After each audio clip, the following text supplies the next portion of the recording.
Um,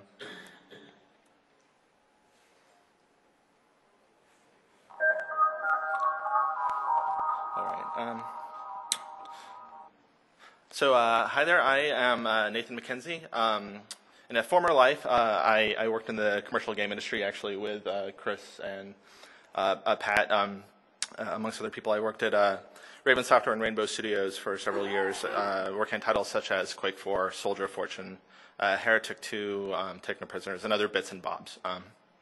Additionally, the last couple of years, I've been in kind of an unsteady orbit around the Games Learning and Society kind of group here with Jim Curtin and other people here. I've been just really intrigued with what they're doing. So some projects I've worked on with that group have included a year-long study for the military evaluating commercial and open source game engines, and also I've done some work with the Filament guys here.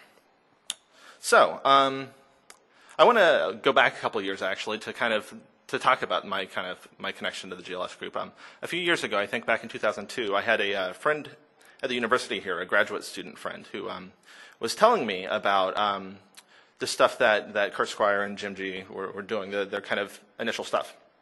And at the time, I was really burned out from working in the commercial industry.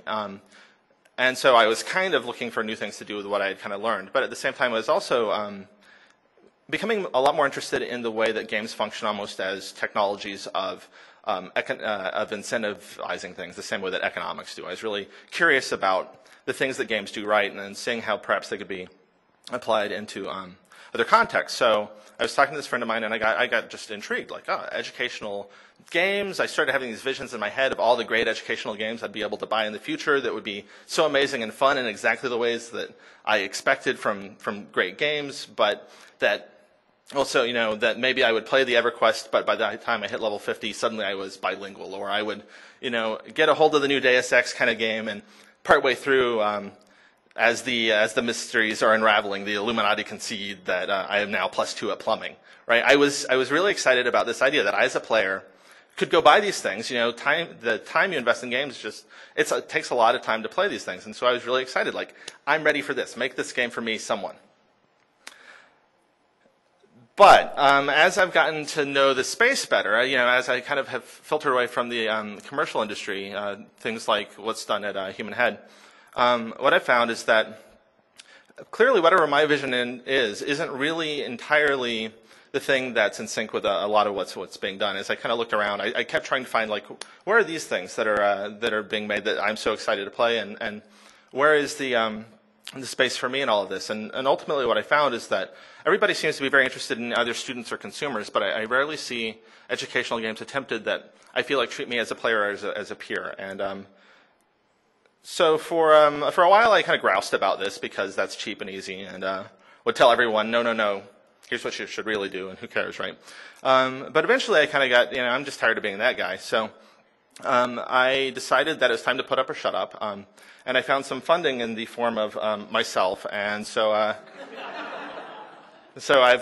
paid for a lot of ramen, and so for the last year and a half or 2 years, I've been putting together some prototypes of the kind of educational games that I would be kind of excited to get a hold of, and so that's my project, Ice Cream Breakfast. That's kind of what I'm showing you right now is some prototypes of stuff that I'm kind of excited by. And since I had this amazing funder, I decided that since I was already in this position, I took on a lot of other risks as well. So I started working on all of the choices that I thought would help me prototype well at the expense of maybe not being able to roll out giant projects. So there's a lot of experiments with procedural content generation. There's a lot of different kind of technologies that normally don't really rely on. A lot of just different stuff along these lines in here. So without further ado, I'm going to show you my prototypes here.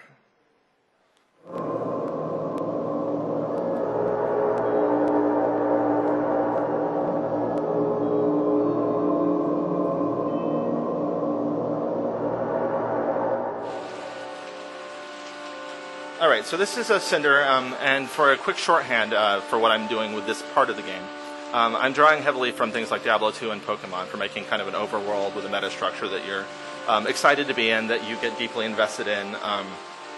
Ideally, there should be, of course, lots of intrigue and lots of the kind of curious things that tend to make people want to explore a game and understand what's going on. There's heavy amounts of party building and strong investment identity, making characters that you're excited to be. Shops, equipment, acquisition, all this stuff that that we tend to expect from these kind of games. And so ideally, of course, just in general, a whole lot of depth is the goal. Okay, so thus far, you might wonder this doesn't look particularly educational, and that's true. So let's come down here. And now we come into a battle here. And apparently I'm super awesome with some ridiculous glasses. But so this part of the battle mode is a lot more, or this part of the game is a lot more influenced by things like Magic the Gathering, Yu-Gi-Oh, and also Pokemon's battle system. So what that means is that it's heavily stat-based and arena-based. I have got my character, there's the other character, we each have abilities, we have a bunch of statistics kind of governing what we do, we each have some health, and whoever runs out of health has lost the battle. So let me come up here and let's take a look at my stats. We've got some good stuff going on here. So I'm going to go ahead and attack. Now, if you've been paying attention to the screen at all, you might notice something a little fishy right here, a little suspicious. We've got Mr. El Perro here. And so instead of something like Pokemon, like a Charmander or a Bulbasaur, what I'm trying to do here is to build a game around vocabulary acquisition, obviously. So for my El Perro here, we can go look at his statistics. And so he has two actions that he can do. He can raspa en altavoz, or he can juego con la bola. So each of these things, much like in Magic the Gathering or in Yu-Gi-Oh, the words kind of serve as metaphors. So, example, if you play Magic, you have all these cards that claim they're doing some amazing, complicated thing, like the Fireball of Antioch or whatever. But you go look at the stats and it says 2 damage when tapped. I'm trying to do the same kind of thing here, but instead of learning about, of course, the... El perro raspa en altavoz. So I got to focus. El gato bebe la leche. And then the cat. So this is kind of the model that I'm trying to explore here. I'm going to just for a minute show you what this would look like, maybe 7 or 8 hours into the game. And now, presumably you're not going to be able to follow this very well, but I just kind of want to show you what it might look like in motion for a player who's good at, kind of gotten good at the game.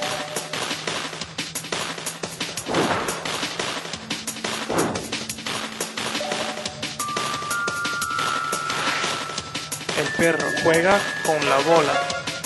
El ratón infesta el alimento.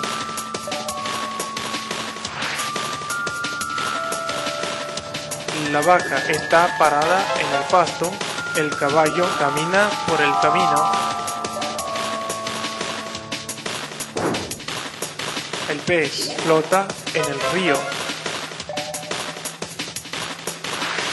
El pájaro vuela con las alas. El caballo tensa sus músculos.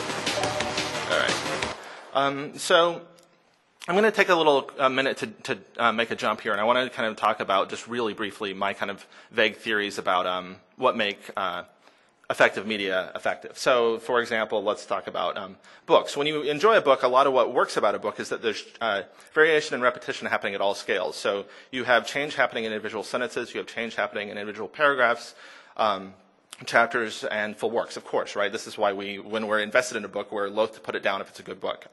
The same stuff applies to good movies. The same stuff applies to good music. Each of these things have this rich vocabulary that they build large structures out of, and that's why we enjoy them. Same thing happens with good games. There's a lot of kind of windows of investment, identification, intention, and resolution.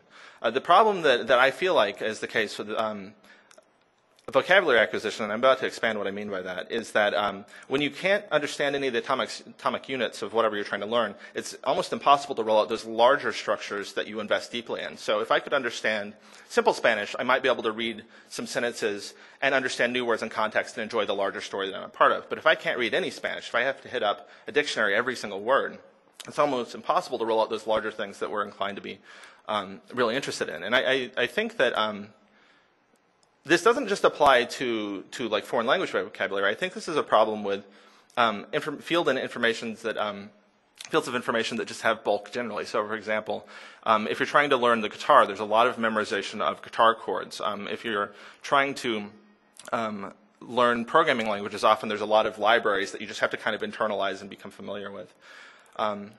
So what I'm trying to do is to remap these things. So whereas you don't necessarily get good feedback when you start learning a guitar or start learning learning Spanish, because you have to work really hard to get to the part where you don't even sound very smart. And that's, I think, for the kind of learner I am, that's very frustrating, that you can put all this effort and then you sound like maybe a 4-year-old or less or whatever. Like that. I respect people who can weather through that, and I think they learn languages better than I do, but that's very hard for me. So what I'm trying to do is to take this interaction, this repetition, and the working with these kind of tools, and then recontextualizing them and putting them in a space that does have all the richness and all the things I'm familiar with. So while I can't read a Spanish book right now, I can make sense of a Magic the Gathering style card game because I already understand all of the bigger and smaller structures involved with that. And so I'm excited to work with that kind of context for the kind of player I am. Another thing I'm exploring here is moving away from educational games that talk so much about the fact that they're educating. I think that in general, like to make an example, if you load up Pokemon, it would be very easy for them to shove in the middle of the screen, "Welcome to Pokemon, a game about learning about what a Charmander is and what a Bulbasaur is. Congratulations, by the end of this game, you'll be able to identify all 150 Pokemon." They could do that, but it's not really a very appealing or exciting thing to go into. Instead, what they do is they say, "Here's this world. How would you like to become incredibly powerful, be able to kick the asses of all these other things, make your monsters so great? By the way, you're going to be using these things." And as a player, for at least the kind of player I am, you say, yeah, that's a story that I want to be a part of. Working while you whistle. Another thing I'm experimenting with is this idea of adding scarcity to knowledge. I think there's something really fascinating about the way that when you get right down to it, schools aren't very good about managing the economics of knowledge, I would want to argue. And what I mean by that is that so if I play a game like this game, I have this opportunity to make the enemies have vocabulary that I don't have. And if I fight somebody who has El Caballo a couple times and he does awesome because El Caballo can do things that I just can't do, I start kind of craving El Caballo. I want El Caballo. When is my turn to have El Caballo? This is, I'm excited about the idea of getting a hold of this guy. I think that often in a lot of how we handle education, the reward for mastering something that you don't even necessarily have any investment in picking up, the reward is often another thing that you don't necessarily. So, you've mastered this word, guess what? It's time for another one. That feels efficient and effective, but I think the problem is that there's something to be said for withholding things and making people want them. And then finally, one thing I really am interested in exploring in games generally for education is that I feel like in a lot of real-life educational contexts, particularly where you're learning things that don't have short-term positive feedback and that have these complex grammars where you have to learn all of the Spanish, or not all, but an awful lot of Spanish to get to the part where you're effective with it, is there's a lot of moments where trust can break down. So if I go to a class, if I go to algebra class and the teacher there says, "I know you don't see why you need to know this, but trust me, it's going to be good for you at some point," there's a lot of moments there for me to say, "I don't think that's true," or "I don't think that you're going to teach it in a way that I buy," or any number of other things. There's a lot of moments for me to disagree. In contrast, I'd say that if you're playing something like Half-Life 2, let's say, there's never a moment where they introduce the grenade and say, "You should learn how to use the grenade," and you think, "I don't know if that's really going to be true." No, they put you in a situation immediately where you use the grenade and you trust but verify. You say, "Yep, you were right. This thing is great." I think that possibly by avoiding these kind of fraught, complex, really sensitive social situations and moving into these game spaces, and by remapping, we might be able to just put something out there, let somebody use it and know that it's effective within 3 seconds from being introduced to it, and organically take it on. That's my hope. So, yeah. Okay, so now I'm going to show you my next prototype.